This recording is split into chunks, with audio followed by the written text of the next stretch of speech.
Howdy, y'all.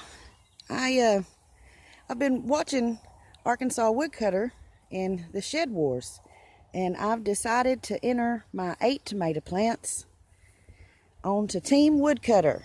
So here's what I got. I've got 8 tomato plants that I stuck in a compost pile. Now the reason I did that is because for the last couple of years I've had a little garden spot out there past those trees. I had a little garden spot and I planted tomatoes. I didn't intend to do that this year. I didn't grow any from seeds. I didn't have my spot ready or anything. I was just going to work on the flower beds around here. But when this corona thing happened, I decided I better get some vegetables in the ground. It just seemed like a good idea. So as I didn't have any growing from seeds or started or anything, and I didn't know what I was doing. I've just done this a couple of years, couple of seasons. I grew some tomatoes from seeds that I actually got from a tomato I bought in a grocery store, and I just grew them, and they come up. They were real leggy, but I buried them up, and they turned out all right, and I got tomatoes off of them both years. One year the deer ate them up real bad. We got lots of critters around here. You can see these holes like this. This is from an armadillo. Armadillo comes and they dig deep down into the compost pile for worms. So I may have to put up some kind of little fence row. But anyway, yeah, I didn't have my place ready. I wasn't ready. I wasn't planning on planting any kind of vegetables. So I just went and bought, I brought the little tags out here, 2 of these early girl plants, and then I also got a 6-pack of, they were either Better Boy or Best Boy hybrids.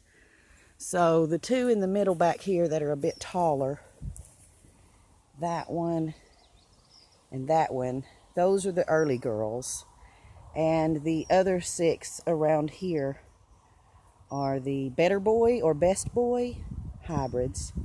And so I just kind of raked out, this is our compost pile here, and it's just a cold compost. I don't water it or turn it or do anything. It's just, you know, it's just grass clippings and leaves and different stuff. We don't really do much kitchen composting or anything, so it's just a bunch of dead grass and leaves and stuff. And I just raked out a little patty and got those tomatoes and just poked them in the ground and put a cage around them. And it's rained almost every day, at least a little, since I planted them. So I haven't really done anything to them. And I'd never planted anything in a compost pile. So that's why I'm entering the Shed Wars, to show my little experiment here of poking some plants down in a compost heap. They seem to be doing great. They've got lots of flowers on them. Let's see, here's some flowers. And there's a pretty little flower. So I got the tomato cages around them. I'm not training them or anything. I'm just kind of letting them go. And they're getting tall. They seem real healthy. They've got, several plants sprouting out on each one. If I can keep the armadillos from digging these things up, I believe I'll have enough to can this year. So yeah, this is my 8 tomato plants presented by Tennille Milam for entry into the Shed Wars under Team Woodcutter. So I guess y'all will see how I do. Thanks for the invite onto the Shed Wars. I think it's cool. And by the way, I do actually have a shed. There she is. So thanks, y'all. Be sweet.